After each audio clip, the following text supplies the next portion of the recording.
नमस्कार, मैं हूं नागनाथ बाबर और आप देख रहे हैं इन 24 न्यूज।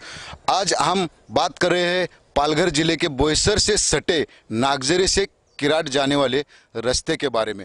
हम जानना चाहेंगे, आप देख सकते हैं किस तरह से ये रास्ते की जो हालत हुई है, उस रास्ते के हालत के बारे में हम यहाँ के जो रहवासी है उनसे जानना चाहेंगे कि किस तरह से वो रास्ते से आवागमन करते हैं तो उनको क्या तकलीफ महसूस होती है। आपका नाम? मेरा नाम तुकाराम यशवंत अधिकारी है। मैं प्रोफेशन से एडवोकेट हूँ। मैं लालुंडे गांव का रहवासी हूँ। अभी ये जो नागझरी रावता रास्ता है, ये बहुत ही ख़राब स्थिति में आ गया है। इनसे ये रास्ते के ऊपर कम से कम 12-15 टन की जो ट्रक्स है, हाईवा है, ये रोज़ाना 100-150 की तादाद में यहाँ से आते जाते हैं। गौन यानी कि वो डबर वेट रेती इतना लोडेड सब व्हीकल चलते हैं। यहाँ से स्कूल की बसेस चलती है, बाकी के लोगों की सब आने जाने वाली लाइट्स व्हीकल चलते हैं। ये रास्ते की ख़राब कंडीशन की वजह से बहुत सारे हादसे हुए, एक्सीडेंट के हादसे हुए हैं। ये एक्सीडेंट की वजह से लोगों को जान भी अपनी गंवानी पड़ी है। और अगर ऐसे ही रास्ता बन गया, ऐसे ही रहता गया तो ये बाकी आगे बहुत ही सारी मुश्किलें खड़ा कर सकता है। अब ये जो रास्ता बनता है उस टाइम क्या होता है, ये सरकारी अधिकारी रहते हैं, जो इंजीनियर रहते हैं, सिविल कॉन्ट्रैक्टर रहते हैं, गवर्नमेंट के इंजीनियर्स रहते हैं, वो कुछ अपने कंक्रीट सीमेंट में जो मिक्सिंग वगैरह आता है, डांबर टार और ये जो उसका सीमेंट कंक्रीट का मिश्रण आता है, वो उसमें ध्यान देते नहीं है, क्वालिटी कंट्रोल रखते नहीं हैं। कॉन्ट्रैक्टर अपने मनमानी करके कैसे भी अपना रास्ता बना लेते हैं। इसकी वजह से दोनों बाजू में कोई आड़ा टेढ़ा निर्माण होता है और वो पिचिंग धसल जाता है और रास्ते में खड्डे अभी पैदा हो जाते हैं। अभी ये कम से कम ये आधे फीट के खड्डे पैदा हो गए हैं। अभी वकील महोदय उन्होंने बताया कि किस तरह से रास्ते की हालत है, किस तरह से इसमें शासन के जो लोग हैं ध्यान देते हैं। हमारे साथ और भी गांव के लोग हैं, उनसे भी हम जानना चाहेंगे कि ये रास्ते के बारे में, जब यहाँ से रोज वो आवागमन करते हैं और उनको किस तरह से तकलीफ महसूस होती है। तो हम जानना चाहेंगे, आपका नाम? रमेश लक्ष्मण पवार। आपका गाँव? हमें कासा। तो ये जो रास्ता है, आप यहाँ से रोज जाते हैं, क्या आपको तकलीफ महसूस होती है? तो तकलीफ तो होता है। फिर क्या आप किसी को बोलते ना इसके बारे में? आता कोणाला बोलायचं इकडे, सगळे आपलेच लोक। खायचे दात दाखवायचे वेगळे, खायचे वेगळे असे असतात। हे कॉन्ट्रॅक्टदार असतात, ते कसं कच्चा माल बनवून रस्ता तयार करतात। त्याच्यात मग आपले कर्मचारी पण दोषी आहेत, कारण ते कर्मचारी काय करतात, त्यांचे टक्के मोजायला लावतात। मग कॉन्ट्रॅक्टदाराला पण ते परवडत नाही, बरोबर ना?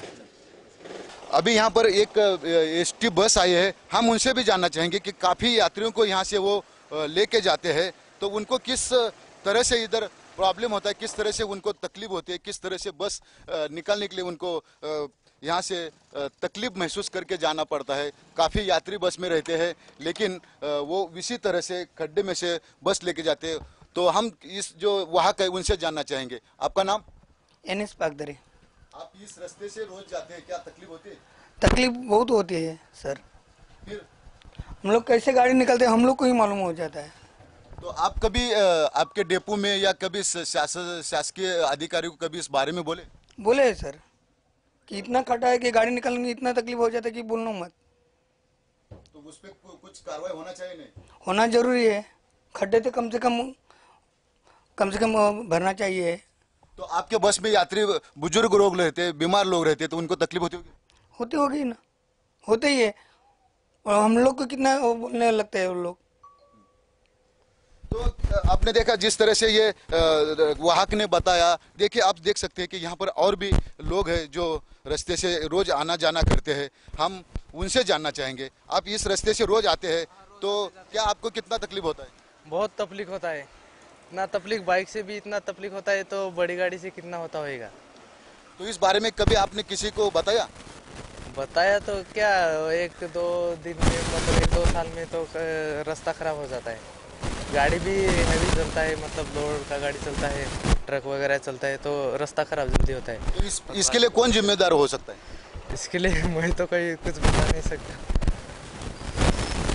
देखा आपने कि यहाँ से जो आवागमन करने वाले काफ़ी लोग हैं, उनसे भी हमने जानने की कोशिश की है। अब यहाँ पर और भी एक नौजवान है, उससे भी जानना चाहेंगे। आप इस रास्ते से रोज जाते हैं, क्या आपको कुछ तकलीफ होती है? हाँ, बहुत तकलीफ होती है। तो क्या होना चाहिए? ये रास्ता रिपेयरिंग होना चाहिए। देखिए, ये बालक ने भी बताया कि रास्ता रिपेयरिंग होना चाहिए। इस तरह से ये रास्ते की हालत है। हम हमारे कैमरे के माध्यम से आपको बता रहे हैं कि किस तरह से ये रास्ता, खड्डा, कहीं भी ऐसा जगह नहीं मिला कि जहां पर साफ सुथरा रास्ता है। और बारिश के मौसम में इस खड्डे में जो रास्ते के जो पानी भरता है और उसके बाद जो वाहन चलाने के लिए इतने मुसीबतों का सामना करना पड़ता है। और इसी कारण ये जो टू व्हीलर वाले जो आते हैं तो उनसे एक्सीडेंट होने की ज़्यादा इधर सतर्कता होती है। और एक्सीडेंट इसी कारण होते हैं जो इस तरह के जो रास्ता है। हमारे साथ और भी एक महिला है, उनसे हम जानना चाहेंगे। आप रोज यहाँ इस रास्ते से आते हैं तो आपको कुछ तकलीफ होता है, क्या होता है? हाँ, रोज इस रास्ते से गुजरते हैं हम लोग। कुछ सामान लाना हो तो नागजरी जाना पड़ता है। वो इतना खड्डा है, वो बाइक चलाते हुए बहुत तकलीफ होती है। पीठ में दर्द होता है, हाथ में दर्द होता है। कौन जिम्मेदार है इसको? इसका जिम्मेदार तो क्या मालूम, अभी सरकारी योजना है तो सरकार को उधर देखना मांगता है ना। आपने देखा किस तरह से कि सारे लोगों ने ये कहा है। हम और भी आपको बताना चाहेंगे इस रास्ते के बारे में। फिलहाल इस वक्त के लिए हम यहीं रुकते हैं। वीडियो जर्नलिस्ट विजय घरत के साथ नागनाथ बाबर, इन 24 न्यूज, पालघर, बोईसर।